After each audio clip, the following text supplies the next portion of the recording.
네, 전쟁 같은 주식장 내일장에서 승리할 수 있는 전략을 제시해드리는 스타거즈 투나잇의 임미소입니다. 저희 방송은 매일 1시간씩 여러분들 찾아뵙고 있는데요. 지금 하단에 나가고 있는 플랫폼 통해서 저희와 만나보실 수 있습니다. 또 너튜브 댓글창도 열려 있으니까요. 많은 의견 제시해주시면 최대한 수렴할 수 있도록 노력해보도록 하겠습니다. 먼저 작전명 시크릿 준비되어 있습니다. 3가지 작전 통해서 오늘장에 있었던 이슈 그리고 내일까지는 어떤 이슈로 흘러갈지까지도 종목까지 짚어보도록 하겠습니다. 또 돌격 내일장 준비되어 있죠. 오늘 등락률도 확인해보고요. 또 내일장에서 어떤 종목을 공략해야 되는지 공략주까지 들어보도록 하겠습니다. 이혜린 아나운서와 함께 오늘장 마감 상황은 어땠는지 먼저 짚어보도록 할게요.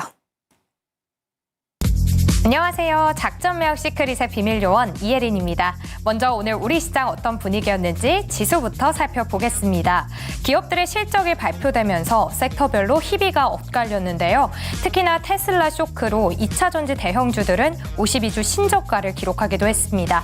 혼란스러웠던 우리 시장, 먼저 코스피 지수부터 확인해 보겠습니다. 오늘 코스피 지수는 장 마감 직전 상승으로 전환했는데요. 0.03% 강보합으로 거래 마치면서 2,470.34포인트로 거래 마쳤습니다. 또 오늘은 전기가스와 운수장비가 강세를 보였습니다. 상승한 종목은 425개, 하락 종목은 447개였습니다. 수급 확인해 보겠습니다. 오늘 개인이 홀로 2,480억 원을 덜어냈는데요. 중국 증시가 강세를 보인 영향을 받으면서 외국인은 457억 원, 기관은 1,970억 원을 동반 매수하는 모습이었습니다. 코스닥 지수도 살펴보겠습니다. 오늘 2차 전지주들의 낙폭이 컸죠. 그래서 오늘 코스닥 지수 1.49% 큰 폭으로 하락했고요. 823.74포인트로 거래를 마쳤습니다. 상승한 종목 378개였고요. 하락 종목은 3배 정도 더 많습니다. 1,179개 종목이 하락을 했습니다.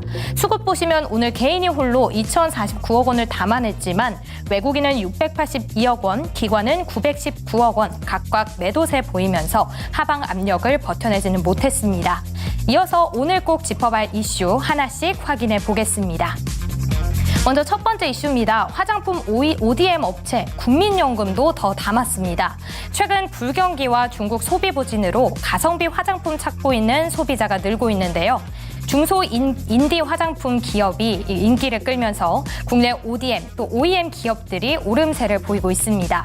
국내 뷰티 업체 대부분은 자체 생산 시설이 없어서 ODM, OEM 기업들의 수요가 더 늘고 있는데요.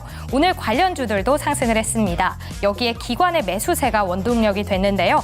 특히 국민연금이 오늘 급등했던 CNC 인터내셔널의 지분율을 8.49%에서 11.89%로 늘리는 등 ODM 업체 보유 비중을 높이는 모습이었습니다. 이어서 두 번째 이슈 짚어보겠습니다. 네, 테슬라의 이율도 제친 현대차와 기아의 질주가 시작됩니다. 현대차와 기아가 각각 역대 최고 실적을 냈습니다. 두 회사의 합산 영업이익은 전년 대비 56% 증가하면서 사상 처음으로 26조 원을 돌파한 건데요. 증권가에서도 긍정적인 전망이 잇따라 나오고 있습니다. 기아는 테슬라와도 원가 경쟁이 가능한 업체라며 이 매출액 대비 인건비 등 고정비가 9%로 글로벌 경쟁사 중 가장 낮은 수준이라고 말했습니다. 또 두 회사의 주주 환원 강화 정책도 주가 전망을 밝게 하고 있는데요. 자세한 이야기 잠시 뒤에 나눠보겠습니다. 이어서 마지막 이슈 짚어보겠습니다. SK 하이닉스 지난해 4분기 흑자 전환에 성공했습니다. 3,460억 원의 영업이익을 내면서 깜짝 실적을 기록했는데요. 2024년 4분기 이후 1년 만에 흑자로 돌아섰습니다. 시장 전망치를 훨씬 웃도는 호실적이었는데요. 작년 주력 제품인 DDR5와 HBM3 매출이 전년 대비 각각 4배 그리고 5배 증가했습니다. 이 두 제품의 올해 물량도 이미 완판되면서 HBM은 SK 하이닉스 실적을 이끄는 대표 주자가 됐습니다. SK는 현재 엔비디아의 HBM3를 사실상 독점하고 있죠. 현재는 HBM3E 샘플을 보내면서 검증 절차를 진행 중인데요. HBM 수요는 중장기적으로 연평균 60% 늘어날 걸로 예상했습니다. 오늘도 시장을 주도했던 반도체 관련주들 잠시 뒤에 전략 짜보도록 하겠습니다. 이렇게 오늘장 지수와 이슈 살펴봤고요. 매니저님들과 오늘의 작전 짜보도록 하겠습니다. 네, 목요일 스타거즈 백인현 매니저, 한규수 매니저와 함께 작전 세워보도록 하겠습니다. 어서 오세요. 안녕하십니까. 네, 안녕하세요. 먼저 백인현 매니저님, 오늘 시장 어떻게 보셨나요? 오늘 시장 사실 우리 국내 증시만 다소 소외되었던 하루가 아니었나 생각을 하고 있습니다. 일단 중국 같은 경우에는 경기 부양책 기대감 때문에 플러스 3%대 상승세를 보였고 니케이 지수도 괜찮게 올랐거든요. 근데 우리 국내 증시 같은 경우에는 코스피는 소폭 상승했지만 코스닥은 마이너스 1% 이상 큰 폭으로 하락하면서 전반적으로 시장 흐름이 안 좋았다라고 보시면 될 것 같고요. 특히 우리 코스닥 증시가 많이 안 좋았던 이유는 테슬라의 4분기 실적이 굉장히 안 좋게 나왔기 때문인데요. 일단 코스닥 시장에서 전기차 관련 종목들의 시가총액이 워낙 상위권에 위치하다 보니까 2차 전지 관련 종목들이 전반적으로 급락하면서 오늘 반도체 관련 종목뿐만 아니라 기존에 반도체가 못 갔을 때 시장 주도 테마로 부각되었던 로봇이라든지 인공지능 그리고 전반적인 테마들이 모두 전반적으로 하락했다라고 보시면 되겠습니다. 따라서 지금 외국인과 기관 수급도 뚜렷하게 코스닥 시장으로 들어오지 않는 상황에서 사실 개인들이 투자하기는 굉장히 힘든 시장인데요. 하지만 여전히 지금 반도체 쪽에서는 SK하이닉스 실적이 잘 나왔던 만큼 지금 반도체 관련 종목들이 조정은 받았지만 충분한 조정을 거치면 다시 한번 충분히 기회는 있다라고 저는 보고 있기 때문에 힘든 장이지만 조금만 더 힘을 내시면 기회는 여전히 있다고 저는 보고 있습니다. 네, 진짜 계속 힘들다 소리가 나오고 있습니다. 그럼 백인현 매니저님, 만약에 지금 시장에서 현금 보유를 고집하셨던 분들은 이제 살 때인가요? 사실 이제 현금 보유하셨던 분들은 조금 더 기다리는 게 좋을 것 같고요. 만약에 이제 단기적으로 접근을 가능한 분들 같은 경우에는 내일 이제 샘 올트만이 한국에 방문하기 때문에 인공지능 관련 종목들이 최근에 오히려 방한 이전에 조정을 많이 보였거든요.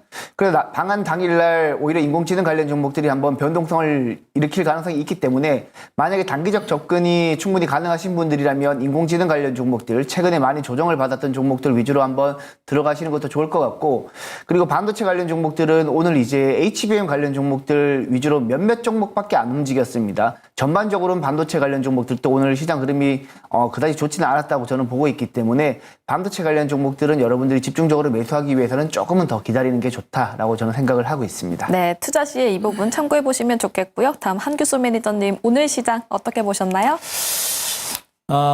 요즘 장 참 힘들죠. 네. 재미도 없고 또 상대적인 박탈감 때문에 조금 우리가 좀 더 많이 힘들어 하시는 것 같아요. 미국 증시는 그래도 사상 최고가를 경신하고 탄탄한 하방 경직이 나왔고, 일본 증시 너무 좋죠. 그리고 이제 중국 증시도 오늘 3%나 폭등했는데 국내 증시만 잠잠합니다. 그러다 보니까 많이 힘드실 거로 생각이 되고 있는데, 그래도 시장 자체가 이제 어느 정도 하방 경직을 보이고 어느 정도 안정세를 그런 모습들을 보여주고 있고요. 오늘 종목군들의 흐름에 있어서는 반도체 관련주들은 이제 많이 올랐던 종목군들이 좀 쉬어가는 이런 와중에 소외됐거나 내지는 개별적인 모멘텀이 있었던 종목들만 또 빠르게 뛰는 이런 빠른 종목별로 또 순환 흐름들이 좀 나온 것으로 일단 보시면 될 것 같고, 여전히 이제 모멘텀이라든가 실적 성장 가치가 부진했던 2차전지라든가 이런 종목들은 여전히 이제 부진한 흐름이 전개되고 있어서 종목별 순환 랠리는 좀 진행이 되고 있습니다만 여전히 이제 부진한 장세가 좀 진행이 되고 있다. 이렇게 좀 정리를 드릴 수가 있겠습니다. 다만 이제 한 가지 우리가 이제 기대할 언덕이 있다고 한다면 지수가 충분히 하락을 했고 또 강한 하방 경직이 나오고 있고 외국인들의 수급이 어느 정도 안정권에 접어들었다는 부분들, 또 한 가지는 중국 증시가 저점을 찍고 강하게 올라갔다는 부분들, 이런 부분들을 보게 되면 이런 것들이 좀 시장에 어떤 기대를 언덕이 되고 있지 않을까라는 생각이기 때문에 공포스러워하기보다는 어느 정도 시장이 안정이 되고 살아날 수 있는 가능성이 좀 있다라는 점에 일단 포커스를 맞추시고 우리 시청자 여러분들 좀 자신감 있게 좀 시장을 좀 대응을 하셨으면 좋겠습니다. 알겠습니다. 방금 중국 증시도 살아나고 있다라고 말씀을 주셨는데 최근에 이번 주 화요일이었나요? 네. 중국 관련해서 언급을 해주셨잖아요. 그래서 관련 ETF 레버리지까지도 말씀을 주셨는데 그 관련 종목들 잘 가고 있습니까? ETF 종목들이 벌써 한 3일째 좀 많이 올라갔죠. 3일 정도 많이 올라갔고요. 지금 말씀드린 차이나 H 레버리지라든가 차이나 행생테크 레버리지 같은 이런 종목군들은 그동안 많이 빠져가지고 거의 저점 대비 한 18% 정도씩 많이 좀 올라왔습니다. 그만큼 이제 중국 증시도 너무나 많이 빠졌고 그런 위기감이 있었던 상태에서 중국 당국의 강도 높은 이제 부양 대책이 나왔고 또 추가적으로 나올 것이다라는 기대감이 있거든요. 보통 이렇게 이제 경제가 굉장히 힘들고 증시가 힘들 때 정부 차원에서 강도 높은 부양 대책이 2번, 3번 정도 나오게 되면 증시가 거의 바닥을 찍는 경우가 굉장히 많습니다. 그래서 현재 중국 증시가 곧바로 추가적인 상승세를 보기는 힘들어도 어느 정도 저점을 찍고 바닥을 다지지 않을까 이런 기대감을 가져볼 수가 있겠고, 추가적인 부양 대책이 나오거나 그러는 사이에 중국의 어떤 경제 지표가 개선되는 조짐들이 보인다라고 한다면 그거는 오히려 강 시장의 어떤 시그널이 될 수도 있을 겁니다. 다만 아직은 조금 성급한 감이 있는데 일단 중국 증시가 어느 정도 바닥을 다져갈 수 있는 그런 여건들은 좀 만들어내고 있는 게 아닌가라는 판단이어서 중국 증시에서 어느 정도 희망을 좀 찾아가시는 게 좋을 것 같습니다. 네, 알겠습니다. 중국에서도 부양책이 나온다고 하니까요. 관련 종목들도 살펴보셔도 좋을 것 같습니다. 근데 댓글창에서도 계속해서 이런 얘기는 나와요. 왜 한국 증시만 이러냐. 솔직히 다른 증시 다 올라갔잖아요. 일본도 올라가고 중국도 올라가고 미국은 뭐 계속해서 올라갔었고 외국인 투자자들도 우리나라로 안 들어오고 있죠. 이거 정확한 이유가 있습니까?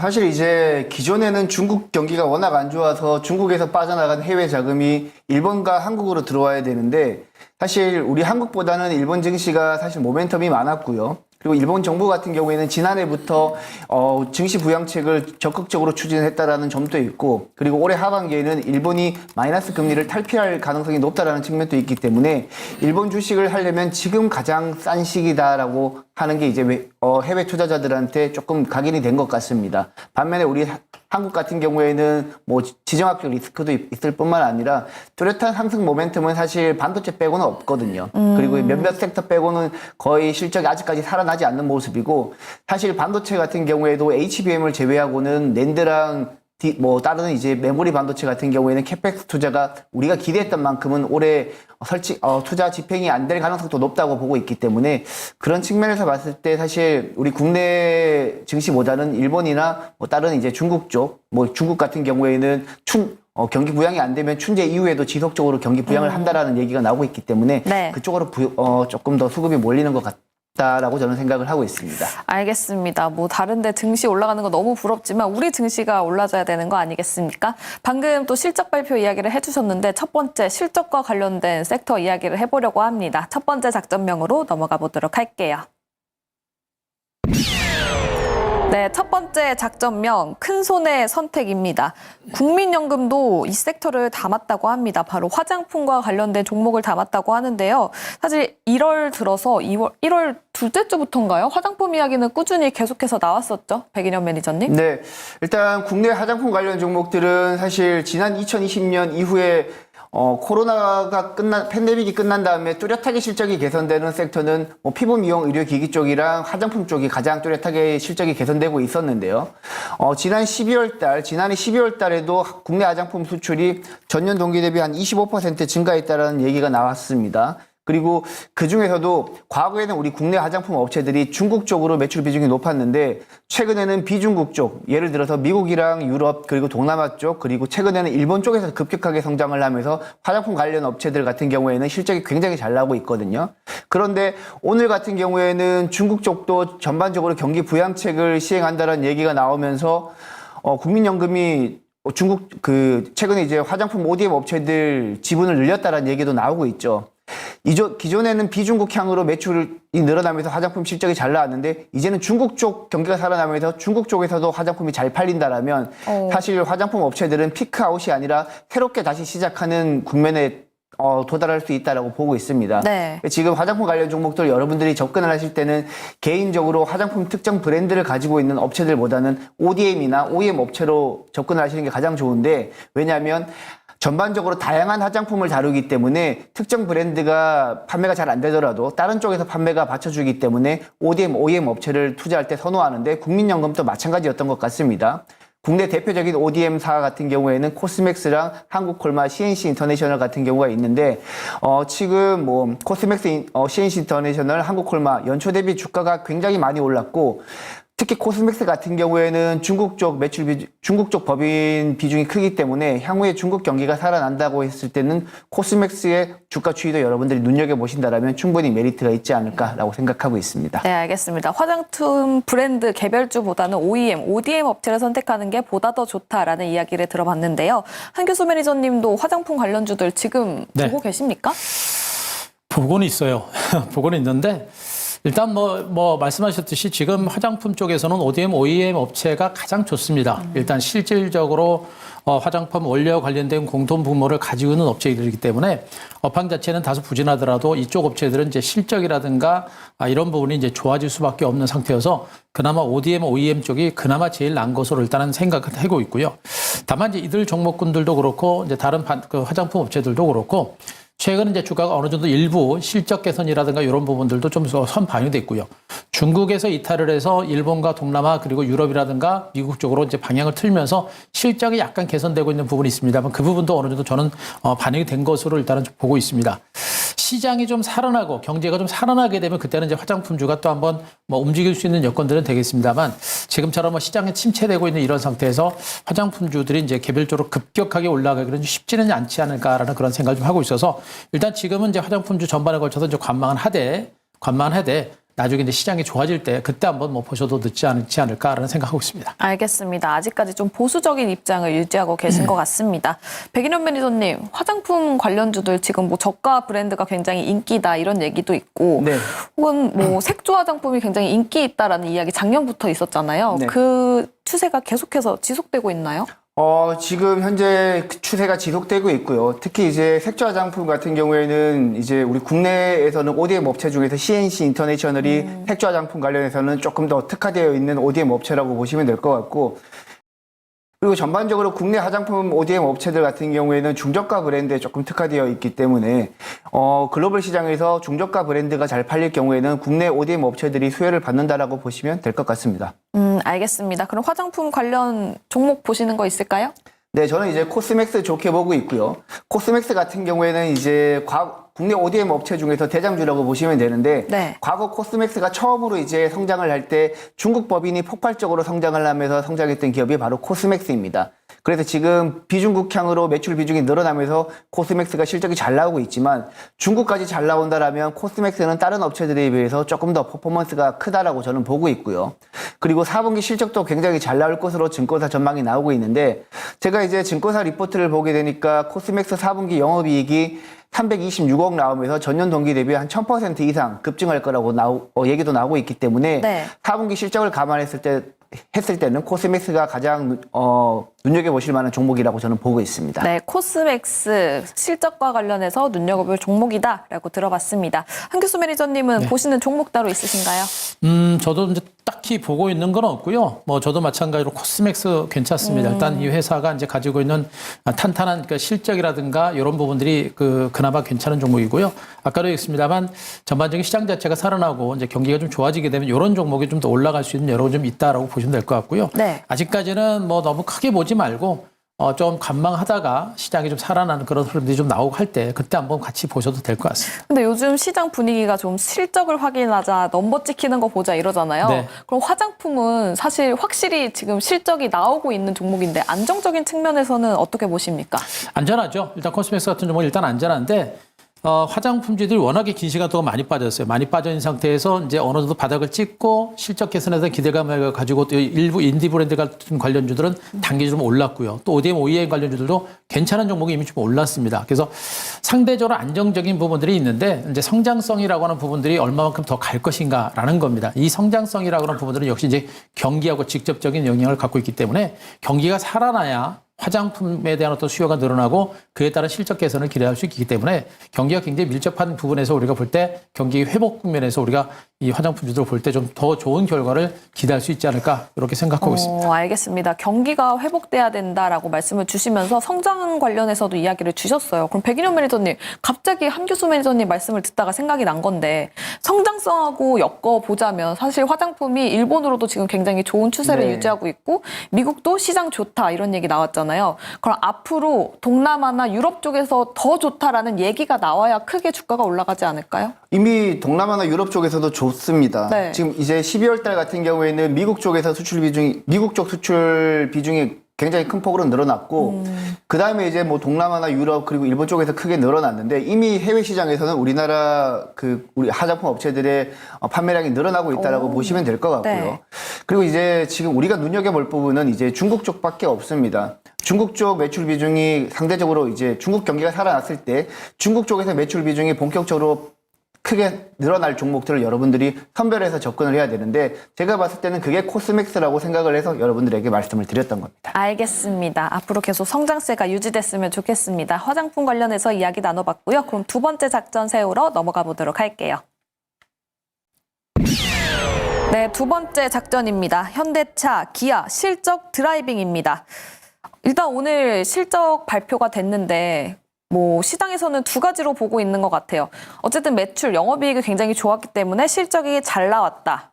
또 반대편으로는 컨센보다 못 나왔기 때문에 마냥 좋은 것만은 아니다. 이렇게 보는 것도 있습니다. 한규수 매니저님 어떻게 네. 보십니까? 자동차만 보면 한숨 나와요.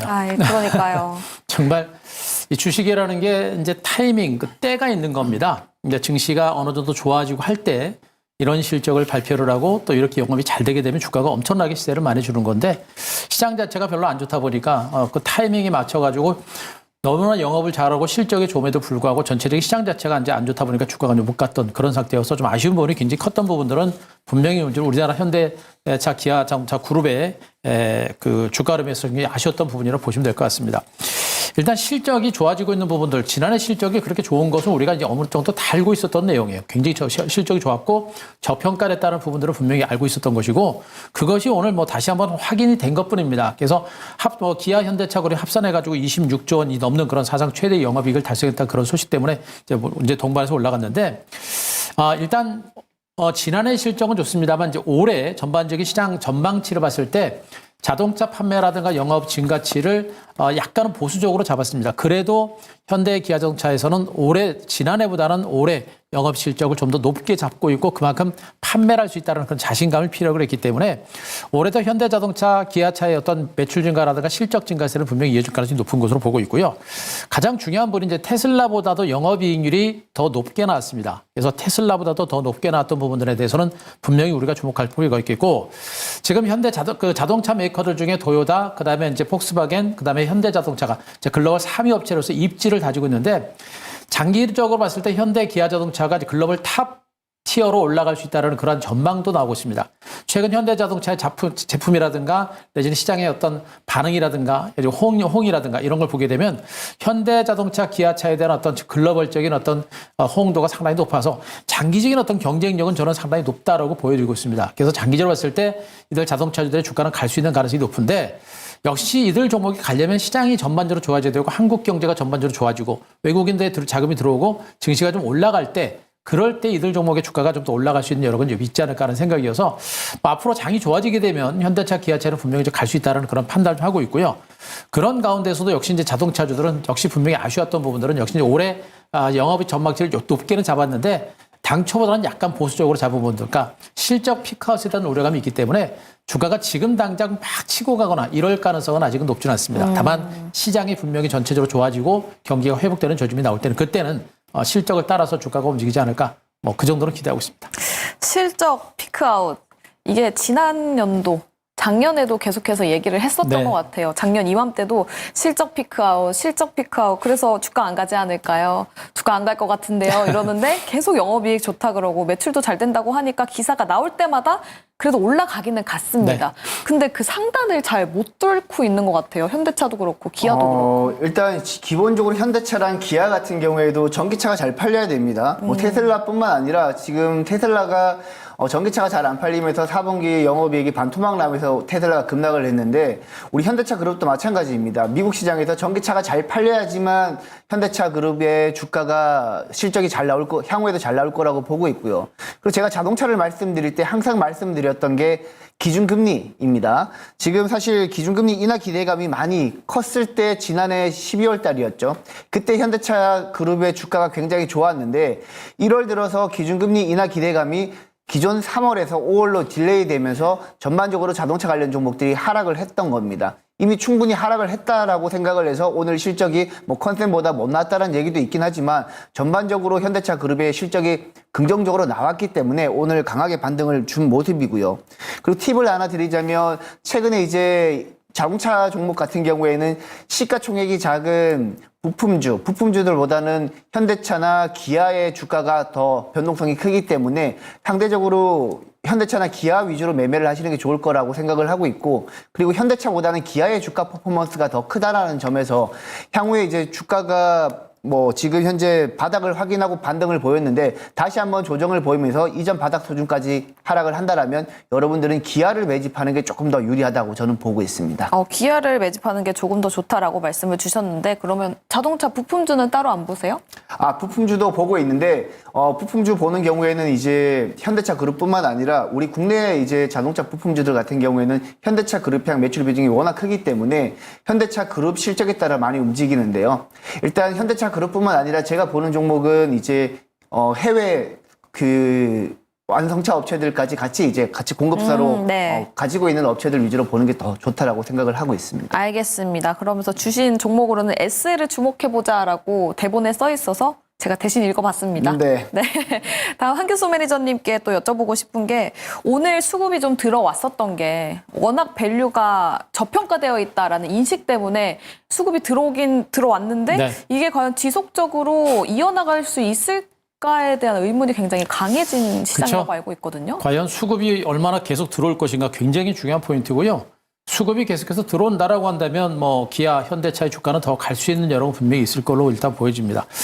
근데 이제 최근에 이제 외국인들의 수급 자체가 연속성 자체가 좀 많이 결여돼 있고요. 그 강도가 좀 많이 약화됐습니다. 하루 정도 강하게 들어왔다가 그 다음날은 매수 강도가 굉장히 약화되거나 이런 형태가 많이 있어서 현대차, 기아에 대한 어떤 외국인들의 수급에 대한 반등은 나타나고 있습니다만 그 연속성에 대해서는 아직까지는 퀘스천 마크를 분명히 이제 가져볼 필요는 있을 것 같아요. 다만 제가 보는 워낙에 저평가됐기 때문에 외국인과 기관들이 공격적으로 매도할 가능성은 높지는 않고 최소한 이 구간에서 주가가 더 급락할 가능성은 높지는 않습니다. 더군다나 코스피 지수가 어느 정도는 저점에 왔다라고 보고 있기 때문에 급락할 가능성은 높지 않고요.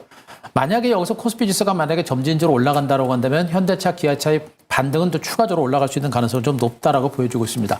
자, 이런 상태에서 우리가 주목할 게 뭐냐면 오늘 기아가 현대차보다는 상대적으로 주가가 좀 많이 올랐습니다. 기아는 5.8%, 현대는 2% 올랐는데 기아의 주가가 이제 이렇게 많이 올랐던 부분들은 일단 주주가치 제고를 위해서 일단 자사주를 매입한다라는 소식이 있었고요.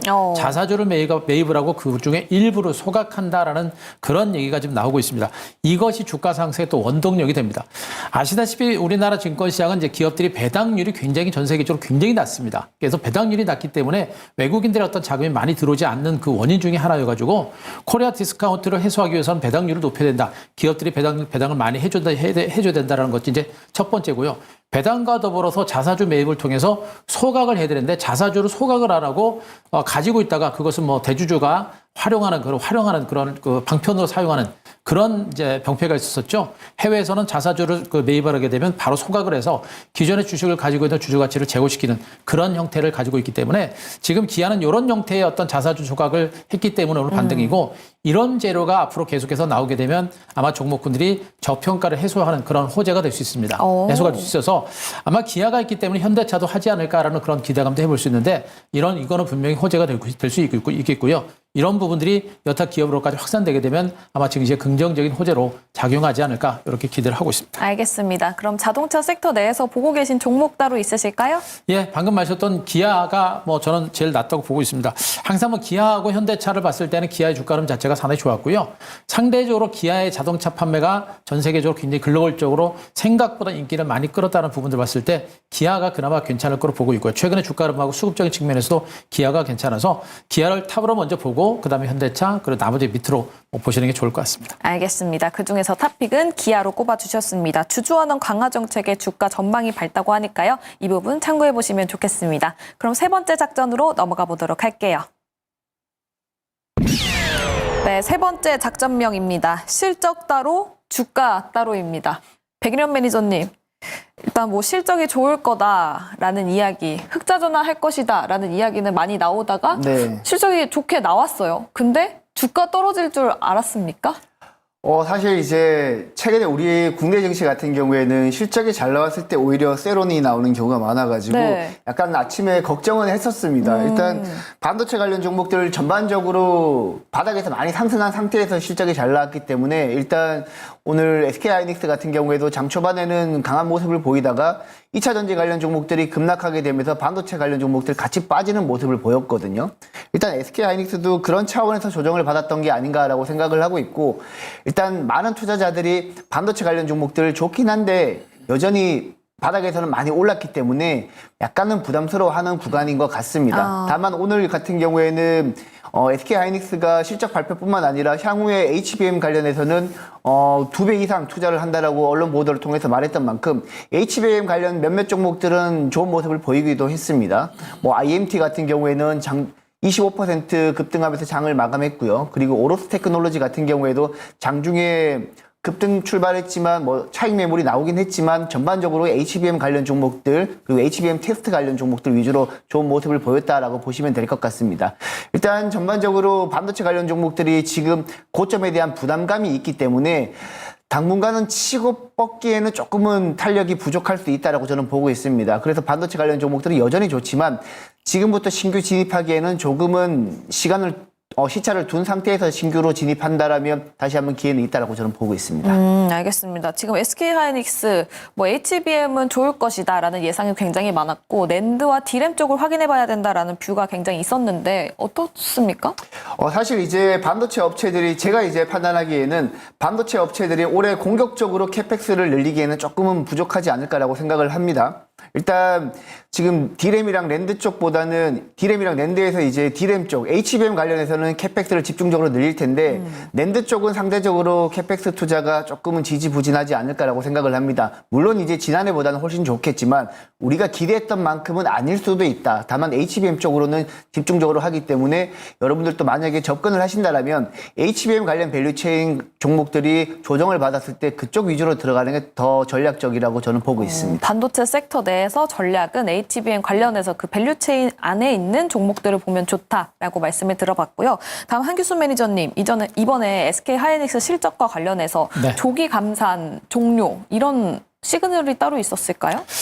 조기 감산에 대한 얘기들은 좀 나오긴 나왔었죠. 일단 지금 이제 디램 가격이 강세를 보이고 이제 반도체 업황이 좀 살아나면서 감산에 대한 얘기들이 좀 나오고 있습니다. 근데 하이닉스 쪽에서 얘기하고 있는 부분들은 이제 기존에 이제 뭐 DDR4라든가 DDR4 이하의 이런 어떤 저가 부분의 그 반도체에 대한 어떤 감산은 계속 유지가 된다라는 그런 얘기입니다. 그쪽에 대한 수요가 많지 않기 때문에 그쪽에 대한 감산은 계속 유지하겠다는 측면이겠고요.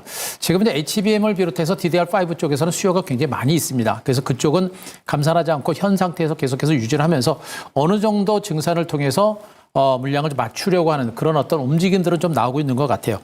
그래서 실질적으로 지금 그 증산에 대한 우려감이 부각이 되고 있습니다만 실질적으로 당장은 우리가 무서워할 만한 단계는 좀 아닌 것으로 일단은 좀 판단을 들 수가 있겠고요. 네. 결국에는 뭐 기업도 SK하이닉스도 그렇고 삼성전자도 그렇고 기업의 실적을 먼저 끌어올려야 되는 그런 상황이기 때문에 지금 증산을 그렇게 쉽사리 단행할 만한 단계는 일단 아니지 않느냐 이런 판단을 좀 해볼 수가 있겠고 결국엔 하이닉스가 오늘 뭐 단기로 올랐다가 막판에 좀 밀리긴 했습니다만 역시 이제 그동안 소문에 사서 뉴스에 팔아라는 격언처럼 실적이 발표되고 면서 밀린 겁니다. 시장에서 예상했던 실적보다 더 좋은 컨센보다 조금 높은 실적은 발표했는데 네. 그렇게 뭐 폭발적인 실적은 아니죠. 적자에서 한 1,000억에서 1,500억 정도의 정업이익 정도 예상했는데 3,000억 정도 나왔으니까 뭐 서프라이즈라고도 볼 수 있겠습니다만 그렇다고 엄청난 서프라이즈는 아닙니다. 하지만 그래도 1분기 실적이 이 정도로까지 실적이 좋아진 상태, 아직 그 4분기가 실적이 막 좋아졌으면 앞으로 올해 실적이 더 좋아질 가능성이 크다라는 그런 의미가 될 거예요. 그래서 전반적인 반도체 업황은 올해도 좋아지는 상태이기 때문에 하이닉스라든가 삼성전자 실적 증가치는 올해 좀 더 가속화되게 되면 거기에 맞는 주가 흐름들도 다시 뭐 강세를 보이지 않을까라는 생각이기 때문에 짧은 혼조 장세 보이고 나서 중기적인 반등 가능성은 여전히 크지 않을까 이렇게 기대하고 있습니다. 알겠습니다. 그러면 한규수 매니저님은 지금 반도체 내에서 전략 어떻게 취하고 계십니까? 저는 이제 반도체 종목들은 여전히 이제 매수 관점으로 계속 보고 있어요. 일단 이미 이제 최근에 뭐 이제 온디바이스라든가 또 이제 여러 가지 인공지능과 관련된 재료를 바탕으로 급등했던 종목군으로 우리가 쫓아가면서 대응하기 굉장히 부담스러운 상태여서 이제는 먼저 올랐고 먼저 쉬었던 종목들, 소외됐던 종목들 그런 종목들 중에서 이제 시세가 날 만한 종목들이 좀 많이 있다라고 보고 있습니다. 그래서 반도체 종목들도 최근에 급등했던 종목보다는 충분하게 쉬어왔었던 그런 종목에 대해서 좀 더 집중하시는 게 좋을 것 같고 제가 이제 그 중에서 이제 보고 있는 종목이 하나마이크론 같은 이런 종목들을 좀 보고 있습니다. 지금 하나마이크론 같은 종목들도 이게 바로 이제 1차적으로 많이 올랐다가 이제 작년에 주가가 이제 10,000원에서 한 30,000원까지 올랐고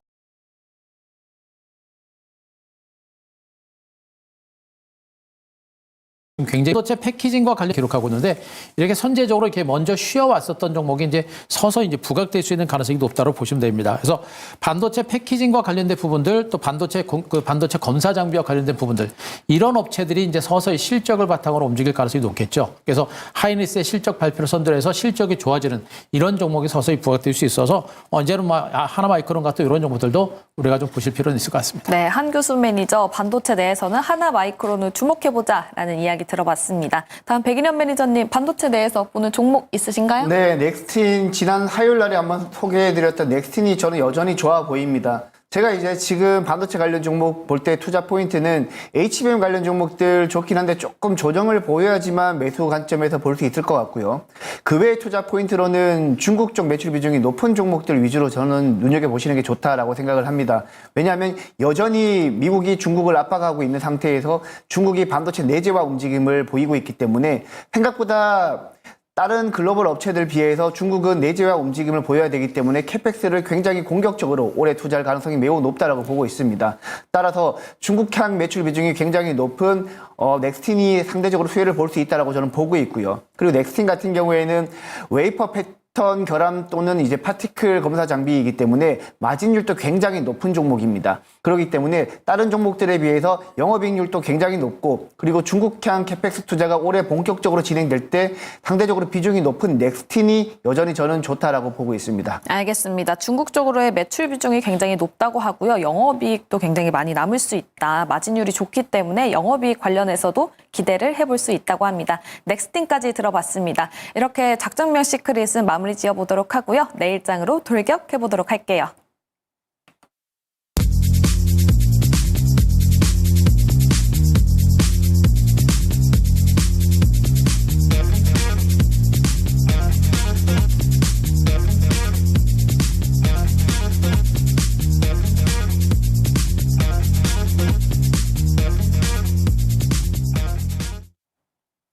네, 내일장으로 돌격해보도록 하겠습니다. 돌격 내일장, 먼저 룰부터 설명드리도록 할게요. 네, MBN골드 4인 매니저의 수익률 대결이 펼쳐지고 있습니다. 출연 당일에 한 종목씩 편입을 하고 있고요. 시가총액 1,000억 원 이상인 종목만 편입이 가능합니다.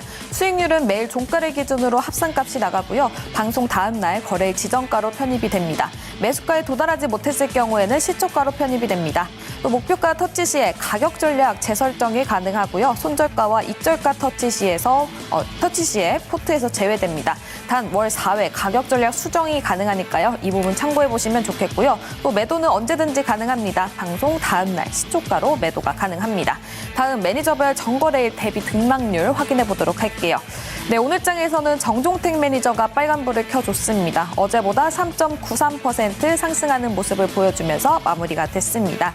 다음 개인 순위 확인해 보도록 할게요. 네, 1월 내내 1위를 차지하고 있습니다. 백인현 매니저 오늘도 1위를 차지하고 있고요. 45% 수익률 보여주고 있습니다.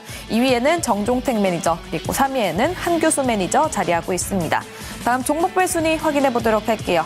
백인현 매니저의 레뷰 코퍼레이션 여전히 1위를 차지하고 있죠. 29% 수익률, 30% 수익률 가까이 보면서 보유를 했었고요. 또 2위에는 한규수 매니저의 종목이 있습니다. 태성 25.58%, 그리고 3위에는 조범수 매니저의 에이펙트가 23% 수익률 보여주면서 3위 차지하고 있습니다. 다음 변동사항 체크해 보도록 할게요. 정종택 매니저의 IMT가 오늘 장에서 목표가를 달성했습니다. 2차 목표가 27,500원, 그리고 다음 이절가는 22,650원으로 설정한다고 하고요. 또 한규수 매니저의 심택이 오늘 장에서 내일 시초가 매도로 예정되어 있습니다. 이 부분 관련해서 리뷰를 들어보도록 하겠습니다. 한규수 매니저님, 심택 내일장에서 빼신다고 하셨는데 시초가 매도 전략이 따로 있을까요? 한번 좀 빼보겠습니다. 일단 시세가 생각보다 좀 많이 느리고 그래서 일단 포트에서 좀 빼려고 합니다. 오늘 주가가 4.2% 좀 밀렸고 37,000원까지 갔는데 뭐 일단 그 회사의 어떤 성장성에서는 분명히 이상은 없다라고 좀 보고 있는데 아직까지는 뭐 수급이라든가 이런 부분들이 좀 많이 좀 약한 상태고요. 또 전체적으로 반도체 관련주가 단기로 올라서 이제 매물들을 받고 있는 그런 상태이다 보니까 조금 시간이 걸릴 것 같다라는 그런 판단에서 이제 포트는 일단 제외를 하겠습니다.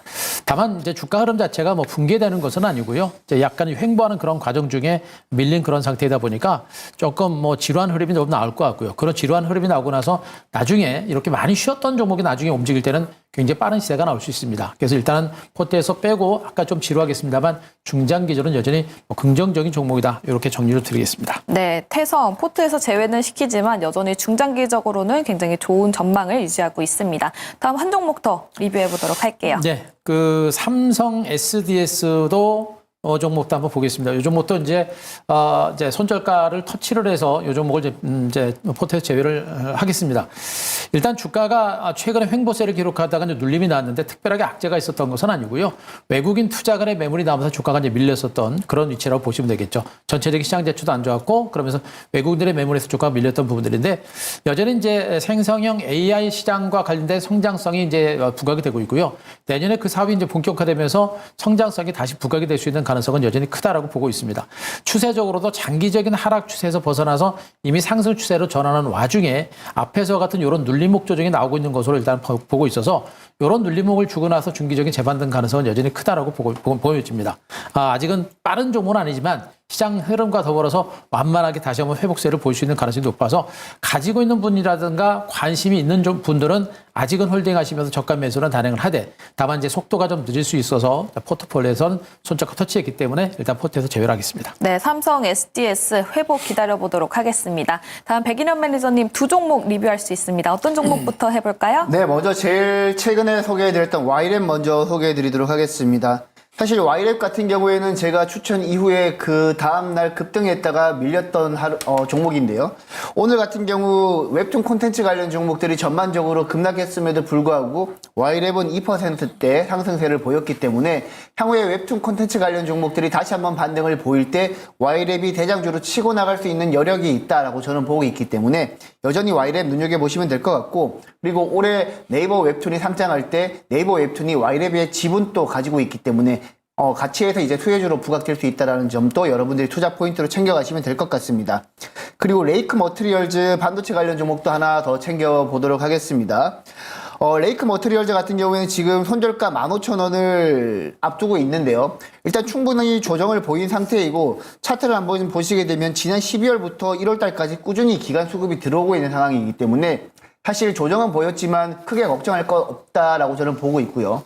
여전히 레이크 머터리얼즈가 생산하고 있는 하이K 전구체뿐만 아니라 전반적으로 반도체 선단 공정으로 넘어갈수록 ALD 증착 장비가 사용되게 되면 레이크 머터리얼즈의 하이K 전구체 수요가 늘어날 거라고 저는 보고 있기 때문에 여전히 기간 수급이 살아있는 한 레이크 머트리얼즈는 저점에서 계속해서 매집하시면 될 것 같습니다. 네, 기관 수급이 살아있다. 레이크 머트리얼즈 리뷰까지 들어봤습니다. 그럼 다음 함규수 매니저님 오늘 어떤 종목 가지고 오셨나요?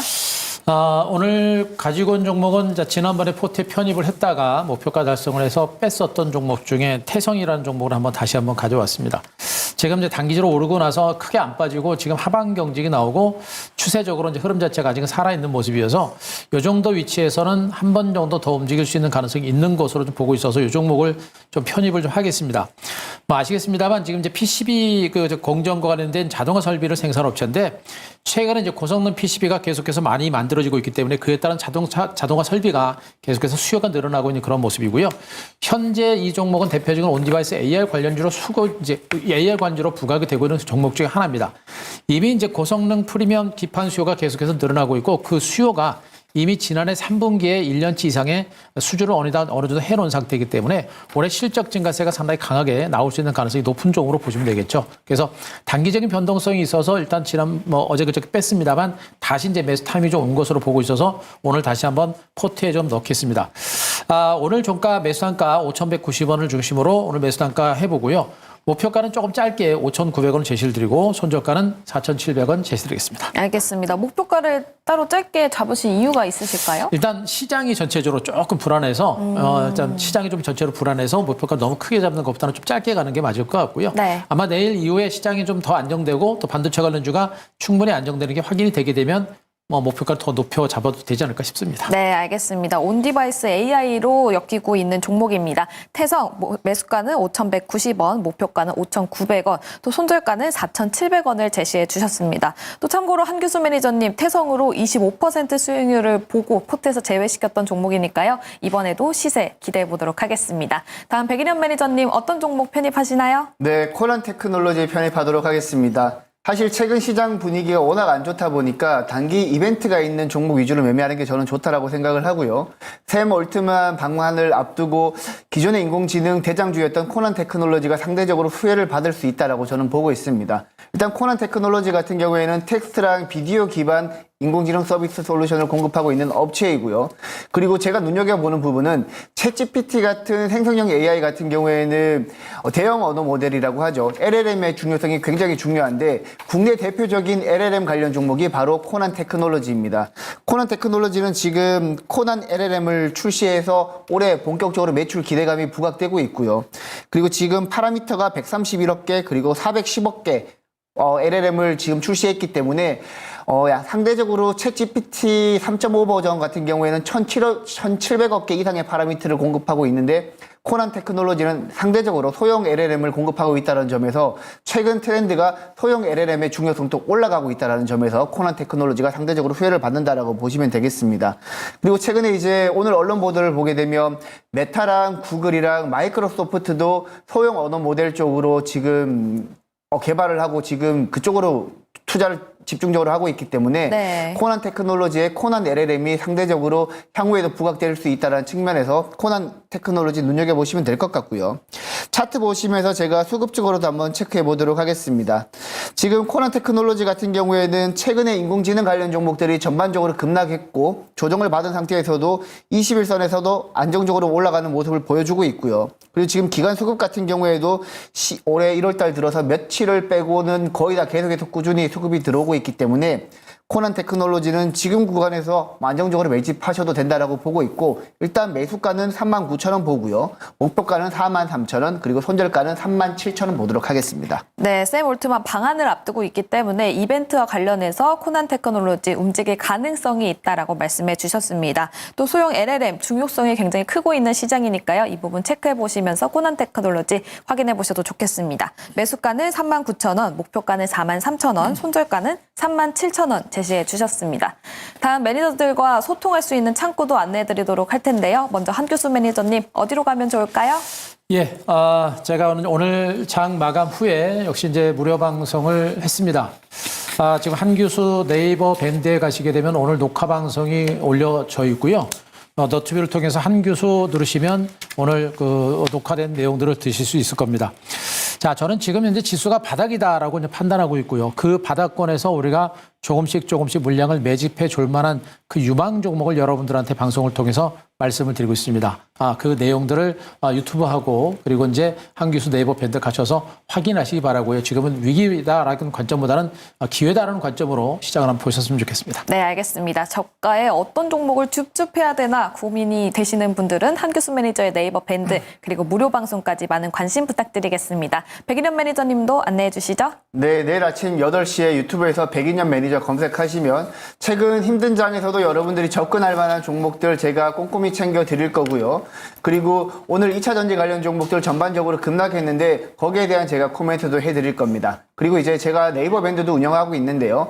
네이버 밴드에서 백인현 매니저 검색하고 들어오시게 되면 제가 시장 투자하시는데 가장 좋은 종목이라든지 정보라든지 제가 네이버 밴드에 꼼꼼하게 챙겨 드릴 테니까 네이버 밴드에서도 백인현 매니저 검색하시고 들어오시기 바랍니다. 네, 매일 오전 8시 백인현 매니저의 무료 방송까지 많은 관심 부탁드리겠습니다. 스타거즈 투나잇 준비한 소식은 여기까지입니다. 내일 다시 찾아뵙도록 할게요. 시청해주신 여러분 고맙습니다.